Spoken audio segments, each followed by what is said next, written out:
Bonjour à vous, j'espère que vous allez bien en ce bel automne qui débute. Alors, encore une fois, ce mois-ci, une petite tranche de vie. Vous savez que je m'inspire beaucoup d'événements, de situations que je rencontre pour partager des idées tout simplement et vous en ferez ce que vous voulez. Récemment, lors d'une conférence qui portait sur cultiver son intelligence relationnelle, j'étais évidemment au milieu de travail. À la fin de la conférence, lors d'une période de questions, quelqu'un lève la main et me dit « Ouais, mais M. Bourgeois, qu'est-ce qu'on fait quand un de nos collègues de travail, on n'est pas capable de le sentir? » Ça fait sûrement que j'ai entendu l'expression « Je ne suis pas capable de le sentir. » Ma réponse a été « Pourquoi vous n'êtes pas capable de le sentir? » Parce que je suis pas capable de le sentir, il pense pas comme moi, il agit pas comme moi, il fait des choses qui me tombent ses nerfs, puis et je suis pas le seul, puis c'est vraiment pas facile, puis alors évidemment, difficile de répondre à ça, parce qu'il y a effectivement des gens, des fois, qu'on peut trouver qui sont différents de nous, et ça dépend toujours comment est-ce qu'on prend ça. Quelqu'un peut être différent de nous, mais est-ce que pour autant, je dois couper les relations avec cette personne-là? Est-ce que je dois me fermer à ces différences-là?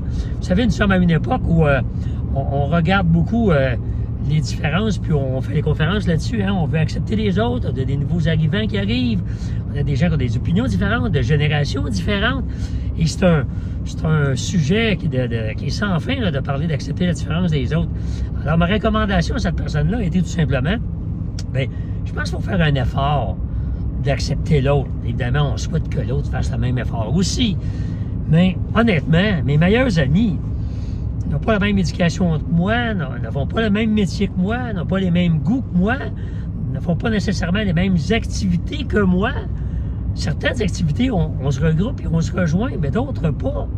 Et pourtant, c'est de très bons amis. Pourtant, moi, je trouve qu'il y a une richesse incroyable à côtoyer des gens qui sont pas comme nous. Qui sont pas comme nous.